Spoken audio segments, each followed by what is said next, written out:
Hi, I'm Jamie Poisson.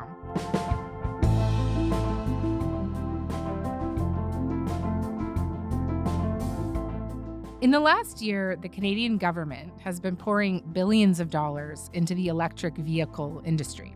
We're extending the program of up to $5,000 to help people buy electric vehicles. By 2026, the government wants 20% of all new cars sold to be zero emission.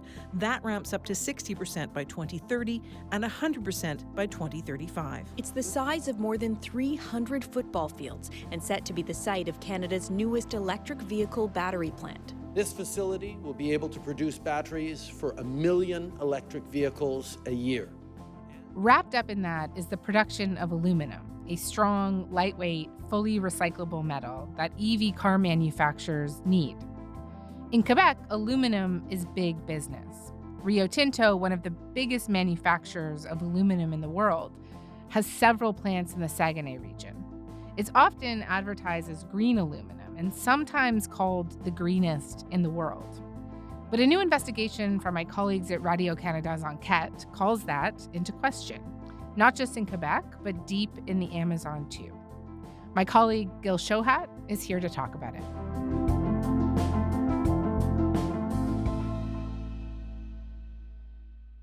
Gil, hi. Thank you very much for coming onto the show.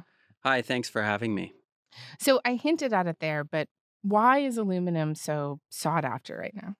So aluminum's become a really big deal in the last few years. By 2030, aluminum demand worldwide is expected to go up by 40%. And it's like you said, electric car manufacturers really, really want this stuff because it's very light. And to make an electric car go faster or further, I should say, it needs to be light to use less energy. So electric vehicles are using a lot more aluminum. It's also being used in solar panels a lot, and we're producing a lot more solar panels these days. So Rio Tinto is a major player in aluminum production, and I understand they have 4 aluminum smelters in Quebec. And what place does the company have in the province's economy? Just paint me a bit of a picture here of how big of a player they are.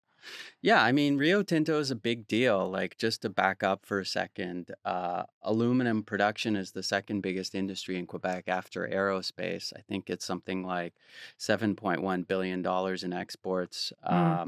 So it's big, and Rio Tinto is the biggest player in that. They're a big operator in a region called the Saguenay, which is sort of in the heart of Quebec. Historically, they've been there about 100 years now. Them and their predecessor, Alcan, that they bought out in 2007, has been there for about 100 years. And they're really implanted in that region, and they're a huge economic driver there.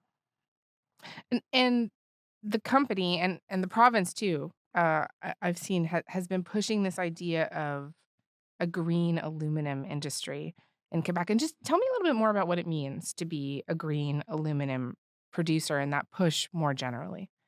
That's interesting because Quebec historically, obviously, it's one of the powerhouses for hydroelectricity worldwide. It produces a lot of hydro. Historically, it was produced very cheaply. It was considered almost too cheap to meter.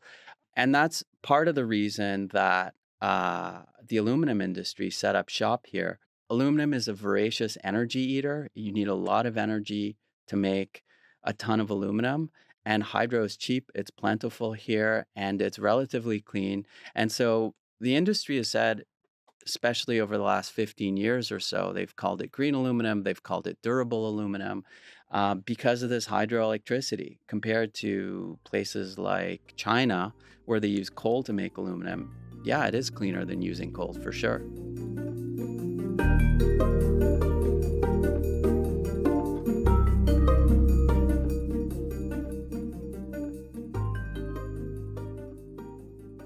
Given that, I think that brings us to why we're talking to you today. And I think the question is, how green is this company actually? And what are the company's environmental practices like? And you just spent quite a bit of time looking into this, huh? We did, yeah. The company has been criticized for a long time for not investing in modernizing its plants, its equipment. And it does so, but the critics say it does so fairly late in the game. For example, they have one plant called the Arvida plant, which historically has been an old and very polluting plant, and that's only being fully modernized in 2028. Critics have been calling for that to be modernized for a long time. And so while they sort of tout their green bona fides, what we found is I believe, are the third biggest polluter by fines in the province. They got fined $2.1 million over the last 15 years. Their CO2 emissions, they're still a major, even though they use hydro, you still need fossil fuels to make aluminum. And they're still a major emitter of fossil fuels. And what we found was since 2007, the amount of CO2 that the company releases when it produces aluminum has not really gone down. It's gone down a little bit, but not significantly, not in any way that you would think a company that it touts itself as green, etc., would have. I saw in your piece talk of chemical spills without disclosure. Tell me more about that. We filed a Freedom of Information Act request for the infractions and citations over the last 15 years. We received over 100 of them. What we found as part of that is numerous instances of fines or citations for not reporting spills, for not reporting spills in a timely manner, for not working with local regulators, not necessarily letting them on the sites freely. There were a few instances of that we found, and it was surprising. I mean, I was surprised by that for sure. Some of the anecdotes, if you will, were corroborated by somebody we spoke with, a whistleblower. And tell me more about that. What did the whistleblower tell you? We did not reveal his identity to protect him, but he basically said, spills happen. We cover them up. We use gravel to sometimes cover up spills. All the talk about environmentalism and how green the aluminum is, really, according to him, he said it's a smokescreen. We hide things all the time and sweep them under the rug. It will take time to see all the things that are hidden, but it's starting to come out. And he said, the company does cost-benefit analysis, and it's only the severity of the fine that can make the company react. Right. So the bigger the Essentially, fine, it would have to be worth it. exactly.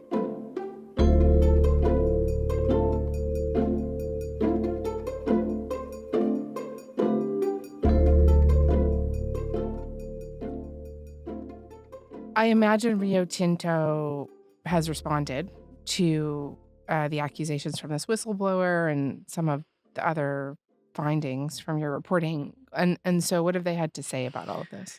Yeah, so Rio Tinto basically said that they did not recognize themselves in this report. They're especially in terms of the whistleblower, in terms of covering spills up or not necessarily reporting or being lax. They said it's not our values. It's not how we behave. They talk about their 4,300 employees being concerned about the legacy that they will leave for their children. They say the company acts with a strict culture of environmental compliance, which includes reporting spills to the competent authorities. If an incident occurs, it's thoroughly investigated. Corrective measures are put in place to prevent it from recurring.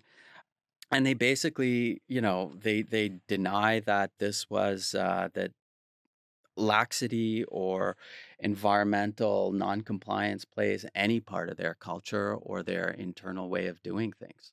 You mentioned earlier there was criticisms over like a lack of modernization. Just what does that mean? Like what could one do to be more green around producing aluminum by implementing new technology?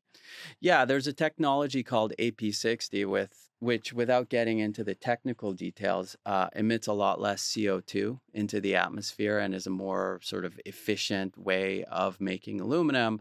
The company has been called out for dragging its feet and only waiting till quite recently to make announcements for investments, etc. Mhm. And what's interesting is that it's about incentive structures, right? We interviewed a professor who studied the industry, who studied Rio Tinto, And what she told us is that in 2007, the government put in a carbon levy, a cost on carbon that now we're seeing across the country. But that was first instituted in Quebec. They put a price on carbon, and the industry actually got an exemption in 2007, and they still don't Huh. pay for carbon here. And that's when you saw that talk about durable aluminum, eventually green aluminum. That's when it all started, because according to what she told us, is they tried to sort of build up the importance of green aluminum and say, hey, we're doing things the right way. We're using renewable energy. And they use that basically as a way to kind of prop up their green bona fides. But ultimately, what it did was, what their purpose was, according to her study, is that it protected them. It kept them from paying this carbon levy till today. They still don't pay it. And they could That's really interesting. yeah, and they could Yeah. still say we're making a green product, but what that did was the incentive structure to lower CO2 ultimately was not there, because there wasn't a huge cost for putting CO2 into the environment.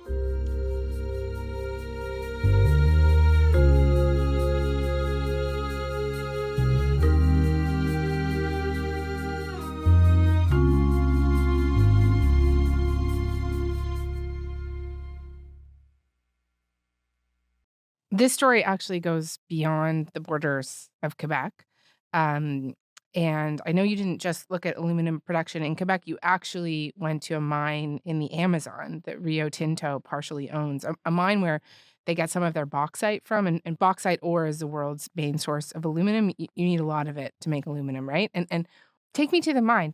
Bauxite has this really distinct dark red color, right? Like, what was it like when you went there?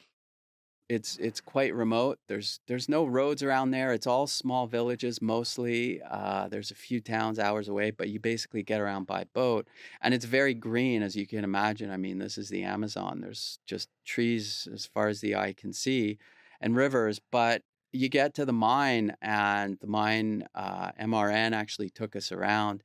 And it's like another world. The roads are deep red. Then you get to the actual the mining area, and it's just at the edge of it you see the rainforest, but just for, pretty much as far as the eye can see, there's just bulldozers just putting earth in these massive trucks. It's just this highly developed, very industrialized area in a part of the Amazon where there's very little of that. Yeah, that must have been such a fascinating trip. I'll just note you mentioned MRN. That's the company that's like in charge of that mine in the Amazon. I know there are people that live near the mine, right? Many of them are part of the settlements called quilombos. They're founded by former slaves, and just like what did they have to tell you about this mine? Yeah, so the Quilomboa community is really interesting. They were sort of a people that had escaped slavery, which was very prevalent in Brazil in the 19th century, and effectively they set up in these very remote parts of the jungle where they would be able to maintain their freedom. We spoke to various people. One fellow named Raymondo Wilson. He talked to us. He's a local chief on a lake called Lake Batata, and village chief. And that lake, between 1979 and 89, the company dumped, I believe it was 18 million cubic meters of bauxite directly into the lake. And he said, we worry about the fish we eat, we worry about the water we drink. Sim, a gente, assim, continua. Yes, we continue to fish. We fish because there's no other place. This is the way. So we eat the fish from here. Look, it causes us a lot of sadness to look at all this mud here and the way it is now. The water flows, and then we fish and drink from it. And then we start thinking about what that will do to our gut. He told us about, half the people that live around the lake still don't have clean filtered well water. And that's 40 years after they started dumping bauxite into this lake. That ended in 1989, and since then the company has done some restoration work, but the bauxite's still there. It's still at the bottom of that lake, in parts of it, and you see it. It's like this deep colored red mud that's there.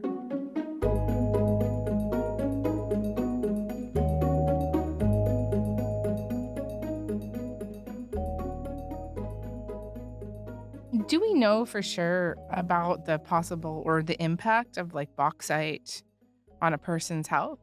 So there haven't been a lot of large public health peer-reviewed studies out in the literature. At least we couldn't find many, but we do know that it has been known that when you make bauxite, you got to wash out the earth, and that can release heavy metals such as lead, arsenic, mercury. And so there's real questions there. We talked to a local prosecutor, a woman by the name of Lillian Braga, and she talks about, people being worried about, for example, mercury being released into the water from this operation. Dizer que o seu produto ele é verde. Claiming that your product is green is very serious. It's very serious because bauxite mining devastates the forest. So how can you claim it's green? It removes the soil. So how can you claim it's green? The supply chain process is a huge concern for us here in the Amazon because of mercury contamination, which leads to pregnant women giving birth to sick babies. It poisons the fish that we eat and contaminates the water. This is serious. Again, making a causal connection, because there haven't been a lot of studies, is hard, and the science isn't there yet, but people locally definitely worry about it. And she says, mercury ending up in women's uteruses and giving birth with mercury as part of that system, as part of their sort of the baby's biology, that's a fear that local people definitely have. And mining is a major worry in that part of the Amazon. A sensação que a gente fica é que nós continuamos. The feeling we're left with is one of being a nation continually exploited and colonized, where our most valuable resources are extracted to improve the lives of people elsewhere, not within our own borders. No, electric vehicles won't be made for us. We remain outsiders. We've endured many centuries marked by recurrent colonialist practices. They may change names and gain new meanings, but ultimately, the people in the Amazon continue to be exploited, just as they have for centuries. Brazil is one of those places, especially up in the Amazon. The state institutions are not as strong as, say, they are in Canada or the US or Western Europe. It's different. So it's one of those places that, you definitely still need studies and work done on issues such as that. And you mentioned before that the company in charge of the mine, MRN, they've done a bunch of things to kind of address these health concerns, and they say that their waste management system is absolutely safe. Yeah, so they say, we interviewed the head of the mine, the guy in charge of sustainability. He said he'd eat the fish from anywhere in the area. He has no problem with it. They say their data doesn't show any problems with water quality. Today, the mine has around 250 stations that monitor the water and air quality as well as noise, and all these stations show that there is no contamination. The data is all recorded. We listen and deal with every complaint and propose and offer solutions. They closely monitor dam stability, and they invest in, and Rio Tinto also told us, they invest in health education. They do a lot of work on reforestation, and they basically say, look, we're doing as good a job as we can managing this, making sure everything's safe, making sure local people have what they need to live, normal lives, essentially. And they really say they're focused on that.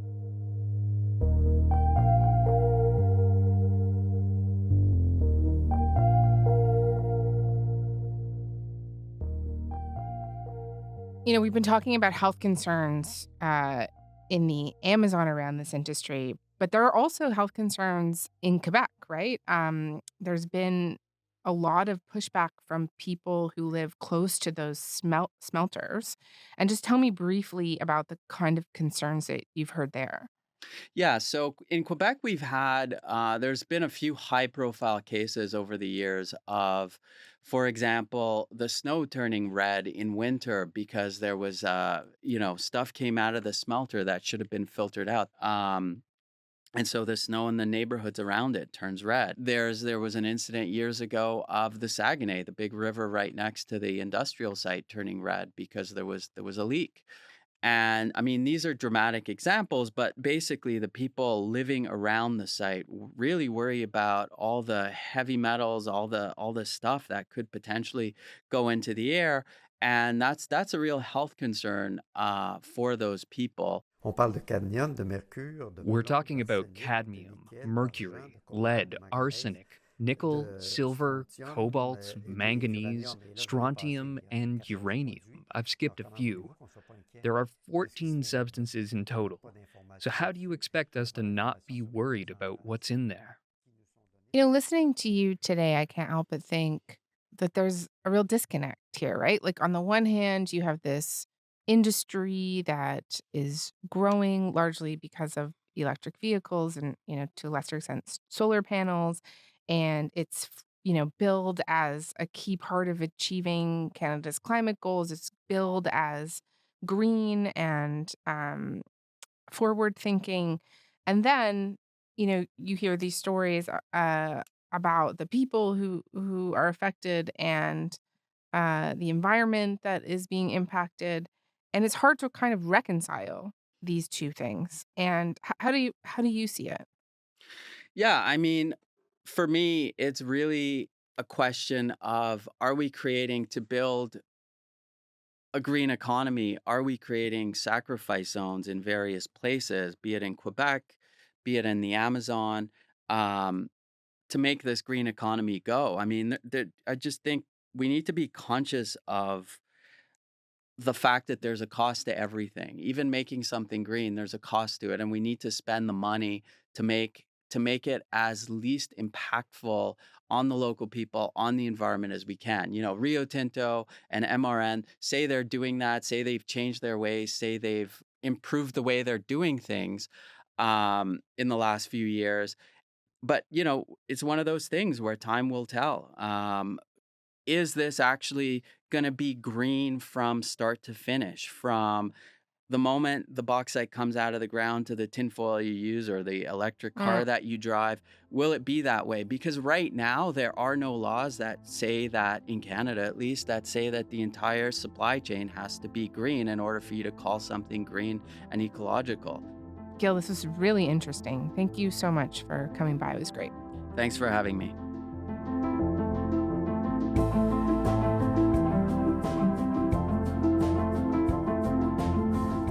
All right, that's all for today. I'm Jamie Poisson. Talk to you tomorrow.